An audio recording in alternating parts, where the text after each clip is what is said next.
Love may come with sacrifices. Evaluate what you're willing to give up. I'm hearing here like you have to really be firm with your standards here right at this current moment.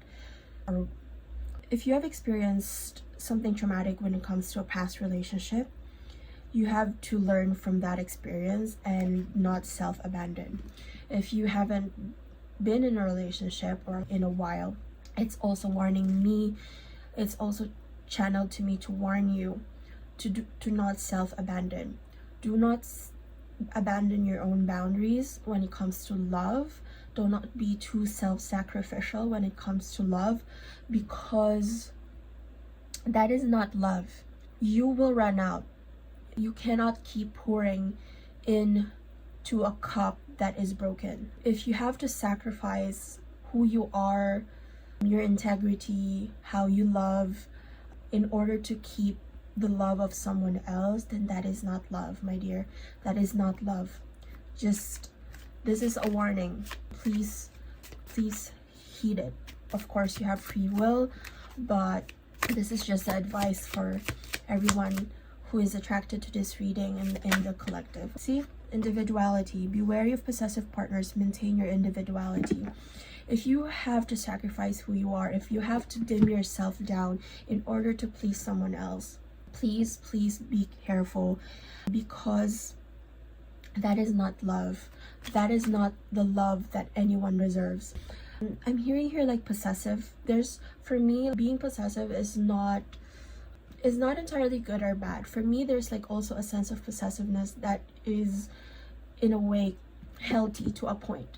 It's when someone is very possessive of you because they want to protect you. But be discerning on whether or not what their intentions are behind trying to protect you, or like to be possessive of you, or trying to give you advice, or trying to give you direction, because you are an individual of your own. And it's just like telling me to remind everyone who is drawn to this video to please be discerning and maintain your own sense of individuality, to go into a relationship being whole onto yourself. Be so whole onto yourself that the presence or absence of someone else will not affect you. That is what I'm hearing here.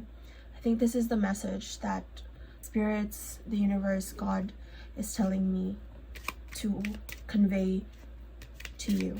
Anything else? And star. Your hope and optimism are a powerful love magnet for you right now. I feel here like this situation might have happened to you in a recent past, but the beautiful thing here is, and the beautiful energy here is, you have so much hope when it comes to love. You were not, even though you were hurt by love, you were not disillusioned by love.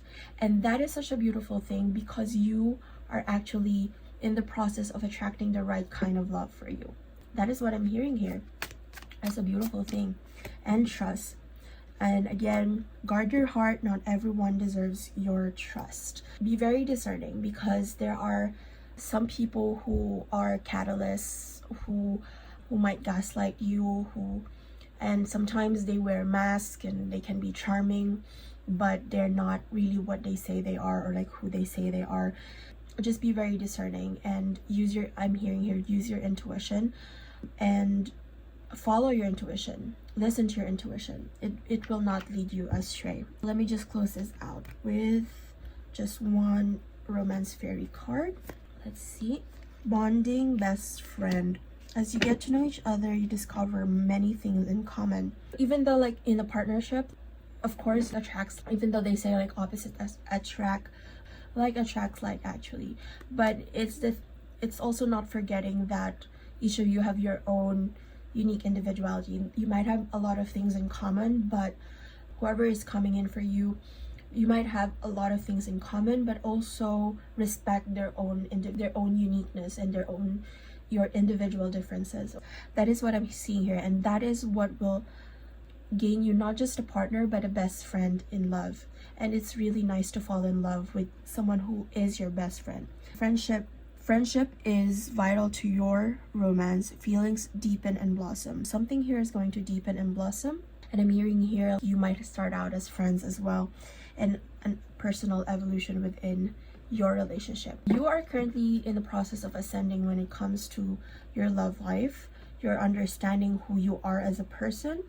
And then when the time comes, when divine timing comes, mark my words, you are going to be so whole unto yourself that you are going to be in a relationship wherein you are not dependent or codependent on someone else for your own happiness. I'll see you guys next time. Thank you for watching. Bye.